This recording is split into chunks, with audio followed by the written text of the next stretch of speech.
있는 하나님의 말씀은 느헤미야 5장 14절에서 19절의 말씀 제가 봉독하여 드리겠습니다. 내가 유다 땅 총독으로 세움을 받은 때 곧 아닥사스다 왕 20년부터 32년까지 12년 동안은 나와 내 형제가 총독의 녹을 먹지 아니하였느니라. 이전 총독들은 백성에게 토색하여 양식과 포도주와 또 은 40세겔을 취하였고 그 종자들도 백성을 압제하였으나 나는 하나님을 경외함으로 이같이 행치 아니하고 도리어 이성 역사에 힘을 다하며 땅을 사지 아니하였고 나의 모든 종자도 모여서 역사를 하였으며 또 내 상에는 유다 사람들과 민장들 150인이 있고 그 외에도 우리 사면 이방인 중에서 우리에게 나온 자들이 있었는데 매일 나를 위하여 소 하나와 살찐 양 6을 준비하며 닭도 많이 준비하고 열흘에 한 번씩은 각종 포도주를 갖추었나니 비록 이같이 하였을지라도 내가 총독의 녹을 요구하지 아니하였음은 백성의 부역이 중함이니라. 내 하나님이여 내가 이 백성을 위하여 행한 모든 일을 생각하시고 내게 은혜를 베푸시옵소서. 아멘. 예, 오늘은 느헤미야의 선정이라고 하는 제목으로 여러분들과 함께 말씀을 나누고자 합니다. 저번 주는 우리 예루살렘에 있는 귀인들과 민장들이 같은 동족들에게 이런 고리대금을 하였고 또 착취하고 그래서 그들의 자녀들이 노예로 팔리웠었던 그런 어려운 일을 당한 것을 저희들이 함께 살펴보았습니다. 이스라엘 민족의 지금 염원이라고 할 수 있는 것은 이 예루살렘에 있는 성벽을 재건하는 것이고 그것에 담긴 염원은 뭐냐? 결국은 이스라엘이라고 하는 70년 전에 멸망했던 그들이 사랑했었던 그 나라가 다시금 새롭게 세워지는 그것을 보기 위한 것이 이 모든 거주민들의 마음의 이 소원이었다라고 하는 것입니다. 우리 대한민국 사람들이 가지고 있는 소원을 첫 번째로 꼽아라 그러면 무슨 소원이 있죠? 우리 나라 민족의 소원. 통일이죠, 통일. 이거는 우리 권사님 이미 부자 되셨어. 뭘 또 바라셔. 그 정도면 됐죠. 아멘. 예. 우리 민족의 염원은 통일이란 말이에요. 이거는 그 누구에게 물어봐도 다 같은 마음이란 말이죠. 지금 현재 우리가 느헤미야 이서를 나가면서 이 백성들에게도 우리와 같은 한국 사람과 똑같은 마음이 있었다라는 거예요. 멸망하였던 자신들의 조국이 다시금 세워지기를 온전해지기를 그런 마음으로 성벽 재건을 막 하고 있는데 이게 드디어 멈춰버렸다라는 거죠. 그래서 너무나도 가슴 아픈 일이고 그래서 이 문제를 저번 주에 우리 느헤미야가 어떻게 잘 풀어나갔는가 그 이야기를 저희들이 나누었던 것입니다. 하나님의 도우심이었다라고 밖에 말할 수 없는 거죠. 여러분 사람이 뭔가를 무슨 문제를 풀어보려고 어려움을 어떻게든지 넘어가 보려고 사람들이 온 힘을 다하고 총 그런 지혜를 또 짜내면서 넘어가려고 하지만 그러나 그걸 다 넘고 나서 보니까 드는 생각이 뭐냐? 이게 하나님의 은혜였구나 라는 것을 우리는 새삼스럽게 깨닫게 되지 않습니까? 저번 주에 보았던 그 말씀도 최고의 위기를 여태까지 이 느헤미야 5장까지 오면서 가장 큰 위기였단 말이에요. 이거를 잘 넘기니 할렐루야. 그래서 모든 사람들이 하나님의 은혜임을 생각하며 주님 앞에 영광을 올려드렸습니다. 그리고 느헤미야는 곧 이어서 무슨 얘기를 하느냐면 자신이 예루살렘에서 이 총독으로서 베풀었었던 많은 선한 일들을 언급하고 있습니다. 어떻게 보면은 5장 전반부에 있었던 어떤 이런 불미스러운 어려운 잘못된 부분들을 들추어 내었다라고 한다면 이제는 후반부에서 귀감이 될 만한 좋은 이야기를 지금 함께 나누고 있는 것입니다. 느헤미야가 선한 일들을 많이 하였는데 참 보니까 대단한 사람이에요. 다만 한 가지, 본인 자신이 그렇게 썼다라고 하는 거가 조금 그렇긴 하지만 그래도 하나님이 또 그런 마음을 주셔서 썼다고 저는 믿습니다. 우리가 함께 느헤미야가 무슨 선한 일을 하였는가 함께 살펴보면서 우리 자신들도 야, 정말 그런 선한 일을 느헤미야가 했구나 라는 것을 깨닫고 우리도 그런 느헤미야와 같은 모습으로 조금씩 더 변해갈 수 있는 여러분과 제가 되기를 바랍니다. 자, 첫 번째 느헤미야가 행한 선한 일은 특권을 사용하지 않았다라는 것입니다. 특권. 여러분, 느헤미야는 예루살렘의 또 유대 땅의 총독이었습니다. 총독 그러면 우리가 지금 이 미국 정치 시스템에 비교를 한다 그러면 governor, 주지사의 수준이라는 것이죠. 여러분, 주지사 그런다면 그 주에서는 이 사람보다 높은 사람이 없어요. 그 지역의 최고의 우두머리가 바로 이 주지사인 것입니다. 그리고 그 지역에 있어서 이루어지는 모든 일들이 바로 이 주지사의 명령과 영향력 안에서 다 이루어지게 되어 있다라는 것이죠. 그래서 주지사라고 하면 굉장히 큰 자리예요. 여러분, 이것을 우리가 성경에 등장하는 어떤 다른 포지션들과도 비교를 해보면 여러분, 성경에 분봉왕이라는 말을 신약에서 쓰고 있습니다. 분봉왕의 대표적인 인물이 예수님 당시에 헤롯 왕이에요. 헤롯 왕. 그래서 그 지역을 다스리고 있는 왕과 같은 존재가 바로 오늘 이 느헤미야서에서 말씀하고 있는 총독과 같은 자리다라고 우리가 생각하면 되겠습니다. 그런 총독이라고 한다면 여러분, 엄청난 특권이 있을 것입니다. 우리 주지사만 해도 그래요. 저거 주지사 뭐 정확하게 모르지만 보통 주에 가면요, 주지사가 사는 집이 따로 있고요. 주지사에게 주어지는 뭐 여러 가지 뭐 섬기는 세크리스테리부터 시작해가지고 뭐 많은 것들이 패키지로 딸려올 겁니다. 우린 주지사는 잘 모르고 대통령은 잘 알잖아요. 그렇죠? 이제 그런 것들이 다 있다는 말이에요. 12년 동안이나 총독의 생활을 하면서 오늘 14절의 말씀을 보니까 뭐라고 말을 하냐면 총독으로서 총독의 녹을 먹지 않았다. 이렇게 기록하고 있습니다.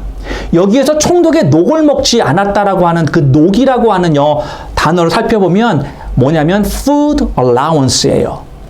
food allowance. 그러니까 자신의 월급을 받지 않았다라는 말은 아니라는 것이죠.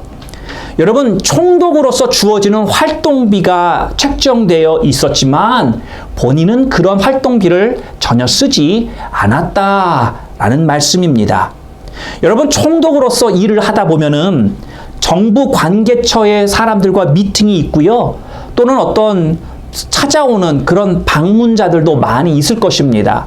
그럴 때에 그런 사람들을 대접하고 만날 때 쓸 수 있는 이런 활동비가 있었는데 하나도 쓰지 않았다. 여러분, 회사로 비유를 하자면 여러분, 우리 회사 일하시는 분들도 계시죠? 중역들 보면은 그 뭐라 그럴까요? Executive Expense Account라는 것이 있습니다. 중역들은 판공비가 주어져요. 회사를 위해서 무슨 일을 할 때에 그런 회사 어카운트에서 그런 거 경비를 다 대준다는 말이죠. 우리 트로이도 출장 가면 본인이 돈 내고 가나요? 아니죠. 출장에 관련된 모든 익스펜스는 회사에서 부담을 하는 것과 같이 느헤미야도 그에게 이런 막하는 베네핏이 있었다라는 거예요. 특권들이 있었다는 거예요. 본인이 충분히 쓸 수 있는 것이고, 그런데 그런 것을 단 한 푼도 쓰지 않고 12년 동안 절약했다라고 지금 말씀하고 있는 것입니다. 여러분, 한번 생각해 보세요. 자신에게 주어진 혜택입니다. 그리고 그 지원이에요. 근데 그걸 과감하게 포기한 느헤미야의 아름다운 선행이라는 것이죠. 여러분, 아무리 내가 풍족한 사람이라도요, 내게 주어진 것을 내가 하는 일에 도움이 되라고 지원해 주는 거를 그걸 과감하게 끊을 수 있는 사람이 몇 명이나 있겠습니까? 여러분 때로는요. 제가 우리 아파트에서 살면서 한 가지 간절히 바라는 게 있어요. 그게 뭐냐면은 우리 집 앞에 파킹을 할 수 있었으면 너무 좋겠다. 여러분 별거 아니에요. 파킹 한다는 거 그거 어떻게 보면은 아이 그게 뭐가 그렇게 뭐 대수냐 생각할 수 있는데 그러니까 어떤 사람 저와 같은 사람은 뭐 다른 것보다는 그냥 내가 가까운 곳에 좀 파킹을 할 수 왜냐하면 파킹장이 항상 사람들이 많거든요. 예. 그러다 보니까 그게 어떤 내게 그런 좀 지원 아파트에서 만약에 그런 어떤 특권 있지 않을까 막 그런 생각을 하게 되더라는 거죠. 만약에 아파트에서 저에게 지정 파킹 스팟을 준다 그런다면 전 너무나도 기뻐할 거예요. 예. 그리고 그거를 내가 다른 사람을 위해서 포기할까? 라는 생각을 별로 하지 않을 겁니다. 왜? 너무 기뻐서 내가 쓸 거니까. 예. 보통 사람들이 이런 마음일 거라는 것이죠. 아무리 이것이 지원이고 특권이라고 해도 쉽게 포기하지 어려운 것들이라는 거예요. 사람 마음이 그렇다는 것이죠. 15절과 16절을 또한 보면은요. 함께 볼까요? 15절과 16절. 이전 총독들은 백성에게 토색하여 양식과 포도주와 또 은 40세계를 취하였고 그 종자들도 백성을 압제하였고 나는 하나님을 경외함으로 이같이 행치 아니하였다. 또 16절에 도리어 이성 역사에 힘을 다하였고 땅을 사지도 아니하였고 나의 모든 종자도 모여서 역사를 하였으며 이렇게 말하고 있습니다. 여러분 느헤미야는요 이 15절과 16절에 무슨 얘기를 하고 있냐면 자신의 위치를 총독이라고 하는 어마어마한 가장 높은 위치에 있으면서 자신의 위치를 사용해서 자신만의 왕국을 세우려고 하지 않았다라고 하는 것입니다. 총독으로서 권력이 있습니다. 재력이 있습니다. 영향력이 있습니다. 그러면서 그 모든 것을 사용해서 자신의 사리 사욕을 충분히 채울 수도 있었다라는 것이죠. 그 전 총독들은 그렇게 했다라고 지금 성경에는 기록이 되어 있습니다. 여러분 도시 개발을 지금 계획을 할 거잖아요. 성벽을 재건을 하면서 성벽 재건한 다음에 그 다음에 돌아가는 게 뭐가 들어갈까요? 그 안에 성안을 어떻게 개발할 것이냐. 그런 플랜을 생각을 할 거잖아요. 도시 개발 계획입니다. 여러분 이걸 먼저 계획하고 이것을 하고 있는 이 느헤미야의 입장에서는요. 어디가 노른자 땅이 될 거라는 걸 알까요? 모를까요? 당연히 알죠. 왜? 이 사람이 주축으로 이 모든 행정적인 계획이 진행되기 때문이라는 것이죠. 금싸라기 땅이 될 거라는데 여러분 명동이 지금 한 평에 얼마 할지 뭐 몇 억 가죠 한 평에. 땅값 관심 있는 사람 있는지 모르겠어요. 우리 스포켄에서 제일 비싼 땅은 어딜까 모르겠네. 여러분 그런 금싸라기 땅이 조만간에 엄청나게 오른 줄 알면 땅을 사겠어요 안 사겠어요? 사죠. 이걸 느헤미야가 다 알고 있는데 오는 말씀 보니까 뭐라 그래요? 자기는 땅을 하나도 사지 않았다. 이게 그 말인 거예요. 여러분 한번 생각해 보세요. 그냥 이게 그 당시에 부동산 규제법이 있었겠습니까? 아마 없었을 거예요. 아니면 총독은 땅을 못 산다, 투기를 못 한다, 투자를 못 한다라는 법에 있었을까요? 아니에요. 그런 거 없었을 거예요. 느헤미야는요, 속된 말로 자신의 회사를 하나 차려서 개인적으로 이런 모든 일을 진행하면서 속된 말로 그 당시 비즈니스들한테서 정치 자금 많이 거두어 들여서 자신이 하고 싶은 거 마음대로 할 수도 있었을 거예요. 왜? 최고의 위치에 있었기 때문에. 가능했던 사람이기 때문에. 다른 총독들은 그렇게 했다라고 기억을 하고 있으면서 그러나 자신은 그렇게 하지 아니하였다 말씀하고 있습니다. 그러면서 더 하는 말이 뭐냐면은 공직자들에게 주어진 그러한 신뢰를 내가 저버리지 않았다. 내게 주어진 특권을 남용하지 않았다. 그리고 내가 나와 함께하는 다른 나의 서번들 그들과 함께 지금 성벽을 세우는 사역에 나도 함께 뛰어들어서 거기에 열심히 내가 섬겼다라고 말씀하고 있는 것입니다. 사랑하는 성도 여러분, 우리에게는요 모두 주어진 나름대로의 특권이 있습니다. 내 자리와 함께 따라오는 그런 특권, 특전, 관행적으로 주어지는 특권들이 있는데 내 개인의 야망과 나의 유익을 위하여 쓰거나 남용하지 않고 신실하게 사용하시는 우리 반석 공동체가 되기를 주님의 이름으로 축원드립니다. 두 번째, 느헤미야가 한 선한 행위는 흐름을 거스리는 용기입니다. Courage to go against the flow. 15절의 말씀을 저희가 읽었듯이 전임 총독들은 시행해왔던 정책이 있었습니다. 백성들에게요, 세금을 누가 매기냐면 이 주지사가 매기는 거예요. 정부가 매기는 거예요. 가장 앞서 행하는 사람이 바로 이 총독인데 그 세금이라는 명목으로 양식과 포도주와 많은 돈을 받아내었다라고 기록하고 있습니다. 그 밑에서 일하던 정부 관료들도 그 정책대로 백성들을 압제하였다라고 성경 기록하고 있죠. 느헤미야는 이렇게 타락했었던 주정부, 전임 총독의 정책을 바꾸고 새로운 혁신의 바람을 일으킵니다.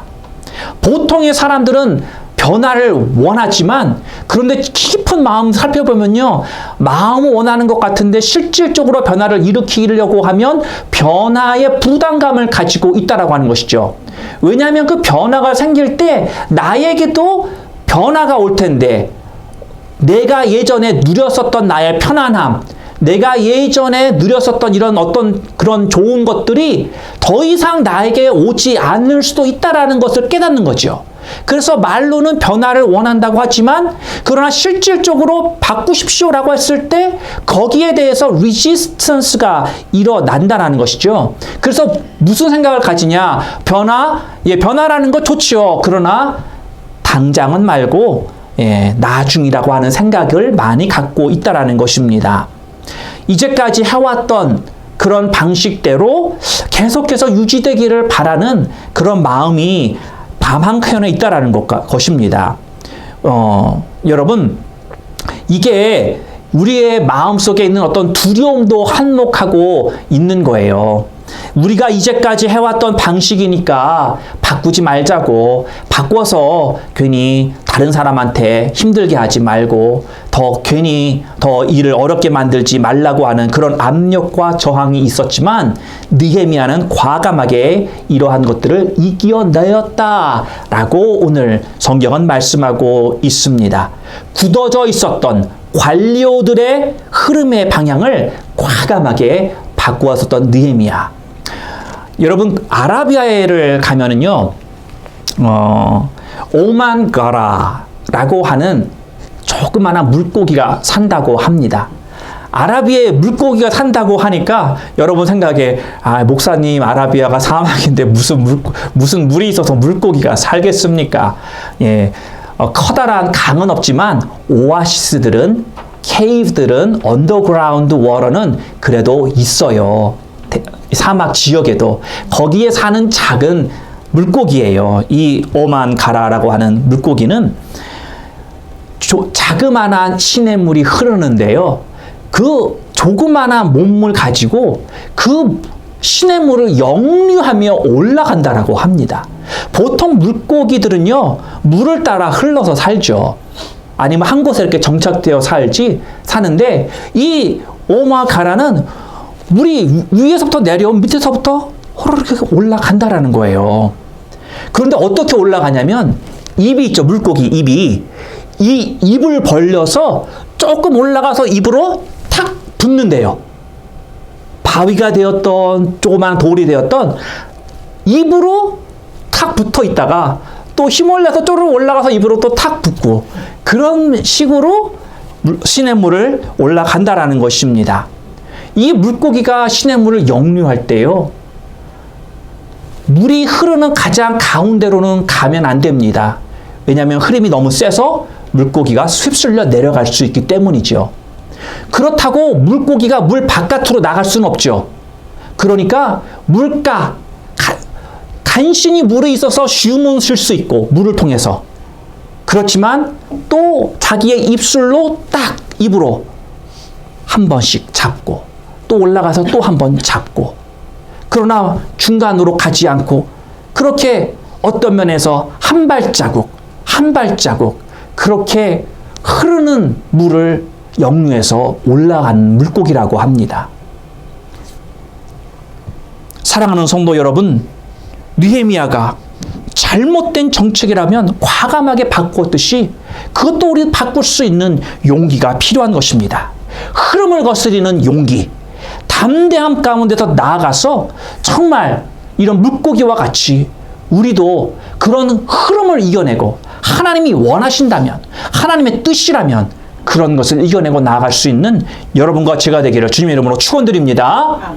세 번째 느헤미야가 행한 선한 일은 목적을 놓치지 않는 거였습니다. 목적. 느헤미야는 총독이 되었지만요. 자신이 가지고 있는 개인적인 목표도 있었을 거예요. 여러분 사람이라는 게요. 여러분 우리가 커다란 어떤 공동체의 목적도 있지만 내 개인적인 목적도 다들 있습니다. 그렇죠? 내가 추구하는 뭔가가 다 있다라는 것이죠. 느헤미야도 총독이지만 자신도 한 개인으로서 자신이 개인으로 어떤 추구하고 행하고 싶은 여러 가지 계획들이 있었을 것인데 그 작은 것 어떤 면에서 공동체의 어떤 그런 비전을 바라볼 때 이 자신의 원하는 개인적인 목표를 향해서 시간과 에너지를 쏟아서 성벽 재건 프로젝트를 놓치는 그런 룰을 범하지 않았다라는 것입니다. 여러분, 우리가 길을 가다 보면요. 딱 길이 하나면 쉬워요. 그런데 가다가 여러 갈래 길들이 나옵니다. 그러면 옆길로 빠질 수도 있겠죠. 네. 여러분, 제가 이렇게 보면은요. 길을 쭉 가다가 사람이 매번 옆길로 빠지지 않습니다. 단 한 번 빠질 때 그게 문제가 되는 거예요. 그렇죠? 여러분 내가 하이웨이 9를 쭉 타고 가다가 어떻게 실수로 잘못해서 옆으로 빠졌어요. 99번을 제가 한 번도 옆길로 빠지지 않고 차로 왔는데 한 번 옆길로 빠졌어요. 근데 가만 보면요. 뭐 10번을 빠졌던 한 번을 빠졌던 빠지면 다른 길로 가게끔 돼 있는 거예요. 그렇죠? 우리는 분명한 목적을 가지고 있기에 그 목적을 끝까지 향해서 가야 한다라고 하는 것입니다. 될 수 있으면 옆길로 빠지지 않고 내 앞에 놓여진 이 올바른 길을 우리는 계속해서 가야 한다라는 것입니다. 17절의 말씀을 보면 이렇게 이야기를 합니다. 또 내 상에는 유다 사람들과 민장들 150인이 있고 그 외에도 우리 사면 이방인 중에서 우리에게 나온 자들이 있었는데 하루에 매일 200명 이상 되는 사람들의 식사를 느헤미야가 챙겼다라는 것입니다. 여러분 하루에 200명을 이상을 먹인다고 하는 것 제가요 우리 사모님이 한국을 가시고 나서 밥해 먹는 거가 이제 그것이 나 혼자 입이 나 하나예요. 다른 몇 입을 걱정할 게 아니라 나 혼자만 먹으면 되는 거예요. 근데 내가 혼자 먹는 것도 뭐 그렇게 생각할 게 많고 뭐 이렇게 해야 될 게 많은지 새삼스럽게 느꼈다라는 것이죠. 그러니까 우리 주부들을 보면 집에서 엄마들을 보면 가족의 식사를 다 책임지잖아요. 뭐 작게는 뭐 2명, 많게는 뭐 자녀들까지 뭐 4명, 5명 등등 그렇게 매 끼를 준비할 거 생각을 하면 그게 사실 얼마나 생각이 많이 가고 얼마나 준비를 많이 해야 하겠습니까? 제가 새삼스럽게 느낀다는 것이죠. 근데 느헤미야가 보니까 자기는 하루에 200명 이상씩을 그렇게 챙겨 먹인다는 거예요. 그러니까 얼마나 대단한 일이겠습니까? 사실 느헤미야는 총독이기 때문에 해야 될 일이 얼마나 많겠어요. 책임질 게 얼마나 많았겠습니까? 얼마나 많은 사람들을 만나야 되고 얼마나 많은 일들을 해야 됩니까? 그럼에도 불구하고 이런 많은 일들이 있지만 자신의 중심을 잃어버리지 아니하였다라는 것입니다. 자신의 목표가 무엇이었는지 정확하게 보았고 정확하게 깨닫고 있었고 그리고 그것을 향하여 새길로 빠지지 아니하고 나아갔다라고 하는 것입니다. 여러분 솔로몬 왕 잘 아시죠? 솔로몬 왕은요 그 사람이 살던 당대 최고의 갑부였습니다. 연간 수입이 자그마치 얼마나 되었냐면요 우리가 지금 현대 시대로 계산을 하면 1년에 버는 돈이 $1 billion 이상이라는 거예요. 엄청나게 버는 거죠. 여러분 지금 우리가 살고 있는 글로벌 시대는요 많은 거부들이 있습니다. 그렇죠? 물론 무슨 머스크도 있고 무슨 아마존에 누구도 있고 그런데 솔로몬이 왜 대단하냐 하면요 지금은 글로벌 시장이기 때문에 시장 경제가 어마어마하게 큽니다. 다 연결되어 있어요. 한국에서도 아마존은 오더를 합니다. 그렇죠? 다 연결되어 있단 말이에요. 엄청나게 큰 마켓이에요. 그런데 솔로몬 시대 때는요 시장 경제가 요만했단 말이에요. 요만했어. 어디 지금하고 비교를 해요. 말도 안 되죠. 그런데도 1년에 $1 빌리언 막 이런 어마어마한 사람이 상상할 수 없는 부를 누렸던 사람이 솔로몬 왕이었다라고 하는 것이죠. 이런 막대한 돈을 바탕으로 부귀영화를 누린 사람이 솔로몬인데 부귀영화를 누리다 보니까 자신의 인생의 목적을 잃어버리고 말았습니다. 인생의 목적을 잃어버렸어요. 그러다 보니까 타락에 빠지게 되고 하나님의 축복도 잃어버리게 되고 하나님이 그에게 주신 사명도 잃어버리게 되는 슬픈 비극의 주인공이 되었습니다. 사랑하는 성도 여러분, 바쁜 이민 생활 가운데서도 하나님이 여러분에게 주신 인생의 목적을 잃어버리지 마시기를 바랍니다. 힘이 들어요. 때로는 외롭고 고달프고 그런 역경들이 있지만 그럼에도 불구하고 오늘 우리와 함께 하시는 주님을 의지하셔서 여러분 인생에게 주신 그 목적을 꼭 붙잡고 달려가시는 여러분들이 되시기를 주님의 이름으로 축원합니다. 세 번째 느헤미야가 이룬 한 선한 일은 영향력을 존속시킨 것입니다. 18절의 말씀을 보면 매일 나를 위하여 소 하나와 살찐 양 6을 준비하며 닭도 많이 준비하고 열흘에 한 번씩은 각종 포도주를 갖추었나니 비록 이같이 하였을지라도 내가 총독의 녹을 요구하지 아니하였음은 백성의 부역이 중함이니라. 예, 여러분 느헤미야는 강한 리더였다라고 우리는 다 말할 수 있을 것입니다. 그렇죠? 느헤미야는 연약한 리더가 아니었어요. 수많은 문제들과 수많은 어포지션이 막 덤벼드는데도 그것을 이겨내고 하나님의 역사를 이루어낸 강한 리더 중에 한 사람이었다라는 거죠. 이런 강한 리더는요, 때로는 목적에 너무 집중한 나머지 사람들의 개인적인 형편을 보살피지 못할 때가 때로는 있다라는 것이에요. 느헤미야에게 주어진 과제, 성벽 재건 프로젝트라고 하는 것, 지금 느헤미야는 거기에 all in, 자신의 모든 것을 목숨을 걸었단 말이에요. 이 일을 이루고자 하는데 그의 모든 것을 과감하게 다 갈아 넣을 수 있는 지금 그런 상황 속에 있었기 때문에 그가 집중한 것은 바로 큰 목적이었다라고 말이죠. 그런데도 불구하고 지금 예루살렘 거주민들이 살고 있는 그 사람들의 개인적인 형편 하나하나를 느헤미야는 관가하지 않았다라는 거예요. 그들의 어려움과 그들의 형편을 보살필 줄 아는 그러한 모습을 이 바로 18절에서 보여주고 있는 것입니다. 18절의 마지막에 뭐라고 그랬어요? 백성의 부역이 중한 줄 알았다. 여러분, 강한 리더는요, 드라이브를 겁니다. Let's go, go, go. Let's get it done. 막 이렇게 자꾸만 사람들을 이끌고 가려고 하는 어떤 그런 강함이 있지만, 느헤미야가 또한 보여주고 있는 것은 이런 세심한 면, 사람들의 필요를, 그들의 부역이 너무 중요한 줄 알았기 때문에 총독의 그런 활동비를 다 줄이고, 더 나아가서는 하루에 소 1마리를 잡았고요. 그 다음에 양을 6마리를 잡았고, 닭은 숫자도 정확 기록이 안 돼 있어요. 많이 잡았겠죠.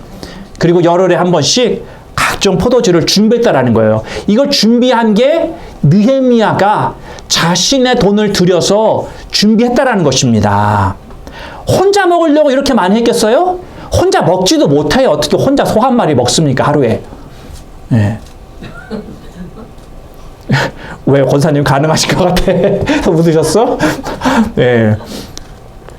오늘 17절의 말씀에 등장하는 민장과 이런 다른 지역에서 오는 200여 명이 넘는 그 사람들 먹이려고 이렇게 준비했다라는 것이죠. 자신의 사비를 털어서 먹였던 거예요. 느헤미야는 참 이렇게 과감하게 썼던 사람이었다라는 것이죠. 자신이 가지고 있는 재산을 풀어서 다른 사람들을 대접하고, 그리고 그들을 위로해서, 왜? 그들의 부역이 너무 중요해서 힘들기 때문에 이렇게라도 그들을 위로하고, 이렇게라도 그들을 어루만져서 우리가 함께 나아가고 이루고자 하는 이 목적을 향하여 다 같이 갈 수 있도록 지금 그렇게 느헤미야가 선을 베풀고 있는 것입니다.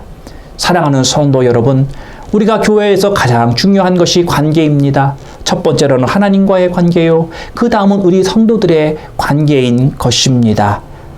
여러분들의 사역 현장이나 여러분들의 또한 사업터나 여러분들이 일하시는 직장에서나 또는 가정에서도 이렇게 아름다운 관계를 만들어서 선한 영향력, 좋은 영향력을 끼치고 만들어가는 여러분과 제가 되기를 주님 이름으로 축원드립니다. 네.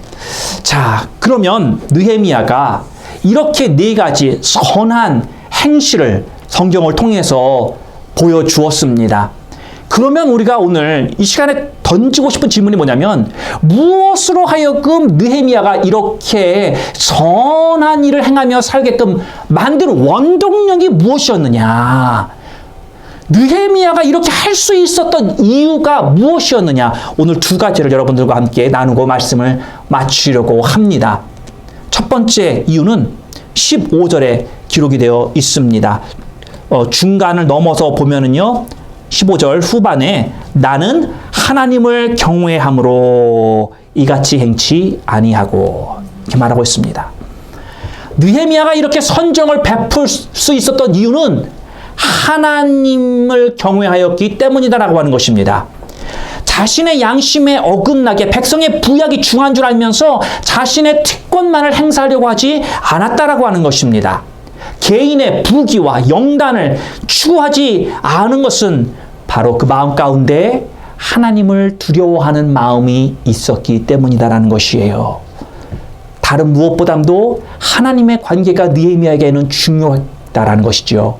그렇기에 이러한 포기와 헌신과 베품이 가능했다라고 하는 것입니다. 여러분, 우리들에게 하나님과의 관계보다 더 중요한 게 있지는 않나요? 돈, 특권, 정책 결정하는 거, 어떤 누구에게 압력을 넣을 수 있는 권세, 영향력, 이런 것들보다도 하나님과 나와의 관계를 가장 중요시했다라고 하는 것입니다. 사랑하는 성도 여러분, 여러분에게는 무엇이 가장 중요하십니까? 바라고 기도하기는 그것이 여러분과 하나님과의 관계이기를 바랍니다. 아멘. 2번째, 느헤미야가 이렇게 선정을 베풀 수 있었던 이유는 19절에 등장을 합니다. 내 하나님이여, 내가 이 백성을 위하여 행한 모든 일을 생각하시고 내게 은혜를 베푸시옵소서. 느헤미야는 이 19절의 말씀을 보니까 자신의 선행에 대한 결과로 하나님 앞에 기도로 은혜를 구하고 있는 것입니다. 하나님, 내가 이만큼 포기했습니다. 하나님, 내가 이만큼 이 백성을 위하여 내가 섬겼나이다. 하나님이 나에게 더 좋은 것으로 주시는 하나님이신 줄을 내가 믿나이다. 지금 이 고백을 하고 있는 것입니다. 하나님의 은혜를 구하는 담대한 믿음의 고백.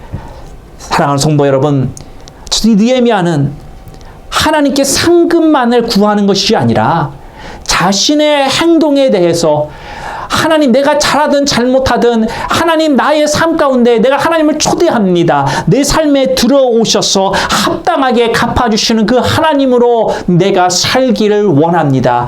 주님, 내게 임하시옵소서. 내가 초대합니다. 나의 삶 속으로 들어오셔서 나와 함께하여 주옵소서. 이렇게 지금 고백하고 있는 것입니다. 사랑하는 성도 여러분, 말씀을 맺겠습니다. 하나님을 경외하는 마음이 충만하고 나의 포기함을 더 귀한 상급과 은혜로 베푸시는 하나님을 여러분의 삶 가운데 초대하시기를 바랍니다. 그래서 특권을 남용하는 것이 아니요, 흐름을 거스리는 용기를 담대히 붙들고 목적을 끝까지 향하여서 나아가시되 주변에 나의 도움이 필요한 사람들도 돌아볼 줄 아는 여유와 섬김을 통하여서 우리 반석 공동체가 우리의 무너진 이 영역들을 다시금 구축해 나가며 세워나가서 하나님이 다음 단계를 준비하신 그 단계로 넘어갈 수 있는 이 반석 공동체가 되기를 주님의 이름으로 축원드립니다. 아멘. 오늘도